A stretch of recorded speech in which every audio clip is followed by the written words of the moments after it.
At Tunnel 13, the Super Hog Riders are incredibly strong and flexible. So let's go over the 3 best attacks to use with the Super Hogs at Tunnel 13. Starting with the Blizzard Super Hogs. Similar to any Super Hog army, make sure to focus in on the enemy CC and the enemy heroes. So what you should first start with doing is using a Lava Hound, then the Battle Blimp. This is pretty much going to allow you to get closer to the Town Hall and allow you to use that Blizzard more effectively. So you want to drop in an Invisibility, a Rage, and start timing your invisibility spells every 4 seconds. The Super Wizards can survive 1 giant bomb and 2 small bombs with an Apprentice Warden, though keep in mind you're only going to have 2 of the Super Wizards. But as long as you can create some really solid funneling alongside clearing possibly the Town Hall and other structures and possibly removing the enemy CC or just luring it out,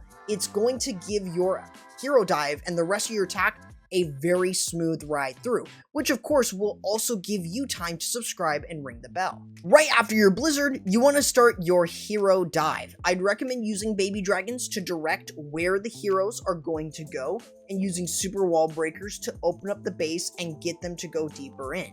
You want to make sure that the heroes are going into the base specifically for either the enemy royal champion or the enemy queen, or even both of them if they're still up. Having the Apprentice Warden go in with both the King, the Ice Golem, and the Queen is really good as it gives them a lot more HP as they move in.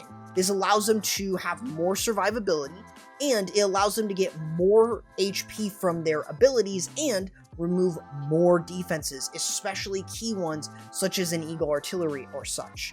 This is going to give you much better pathing, which you should be getting specifically for your Super Hogs. From the hero dive, you have perfect pathing for the Super Hogs. This is where I would send them into some sort of big defense, like a scatter or a multi or single target inferno. From there though, I would start with a Grand Warren ability, since an early Warren ability is actually super useful for these attacks. You should also bring in the use of heal spells. One for right after the Grand Warren ability, which will allow you to use other spells such as the freeze spell, which will allow you to stop those key defenses like infernos and scatter shots, and using another back end heal to keep your hogs topped off, especially towards the back end, since they'll lose a lot of their HP trying to deal with those key defenses. You also have the use of the invisibility spell, which you can use precisely to hide all of your hogs and super riders, but of course it can also help the royal champion. But this will allow you to have enough cleanup to quickly move through the base for an easy 3-star with the hogs. Next up is a super hog army that doesn't use spells, aka using the super archer blimp. Typically I would recommend using a lava hound and the battle blimp again, because you will need the Grand Warden for the Super Hogs. You want to try and get as deep as you can into the base, maybe getting towards the Town Hall, maybe not. You want to use an invisibility, a rage spell, 2 clones once you see the Super Archers firing, and then start timing your invisibility spells every 4 seconds.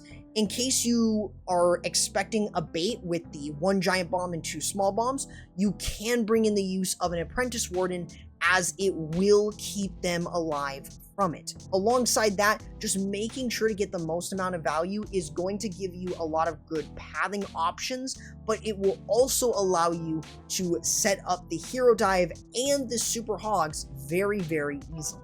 From here on, the hero dive is very similar to that of any other Blizzard or Super Archer Blimp army. You're mainly just going in for some additional defenses. Think of this like the Super Archer Blimp Lala. You're trying to go in for multiple other defenses, any leftover key defenses that are still up, which will pretty much make your life with the rest of the attack with no spells insanely difficult. So the heroes are what's going to help you get through a majority. Having the Apprentice Warden go alongside them is going to help not only your heroes, but the tanks for them and keep up and stay alive, since having that effect of the freeze from the Ice Golems and the heroes having more HP thanks to the Apprentice Warden, it will truly help them move through the base and set up your attack perfectly to start using the Super Hogs, even if you miss the Town Hall. Now, you have no spells with the Super Hog Riders here, but in case you're going into the Town Hall, you can still let them remove it, and as long as you're using the Warren ability,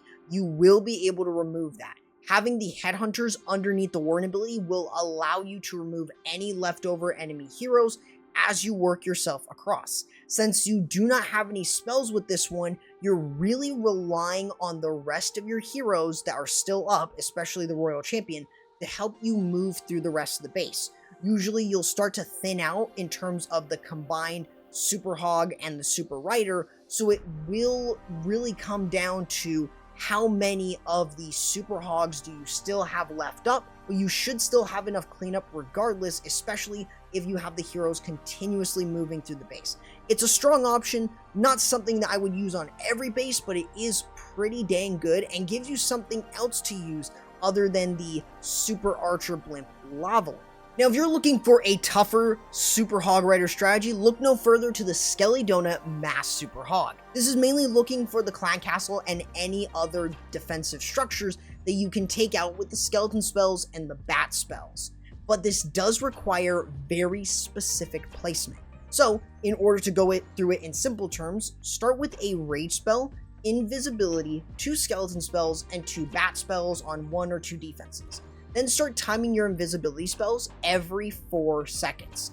This should allow you to remove the clan castle and of course the other structures around it. But you'll need to make sure that those invisibility spells are precisely placed, because if it goes just 1 tile off, it ruins your entire attack and you possibly have to lure out the enemy CC.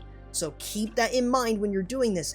It is a risk versus reward factor, but can get you massive value if you can do it properly. From here, you have multiple options to go from this. You can start by using a Yeti Blimp, which could get you some very nice value from the interior part of the base. This is typically by using a couple balloons, the Yeti Blimp itself, and using a rage spell for when that blimp pops, dropping off the level 5 Yetis.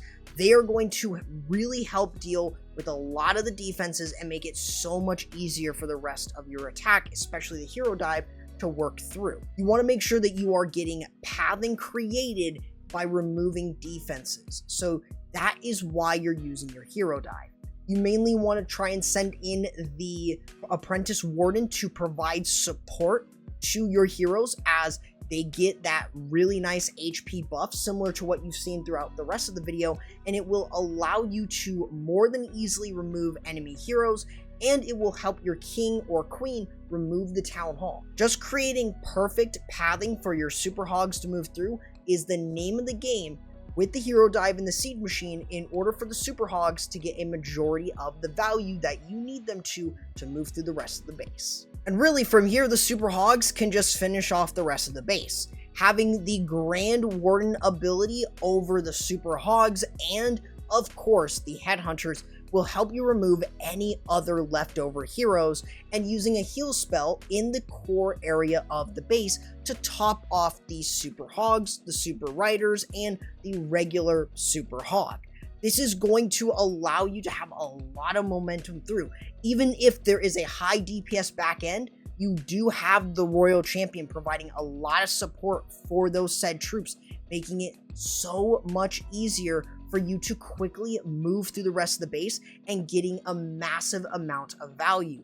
Keep in mind that you will need clean up minions, because from what I found out, you time fail a lot with this. So bringing in minions will really help clean up the rest of the base and allow you to get a 3-star more consistently with this version of the super hogs using a Skelly donut instead of using a queen charge. So I hope that this helps you in choosing your new favorite super hog army. Make sure to check out my Queen Charge Mass Super Hog guide if you want to have the best and most consistent strategy for them, and I will see you there.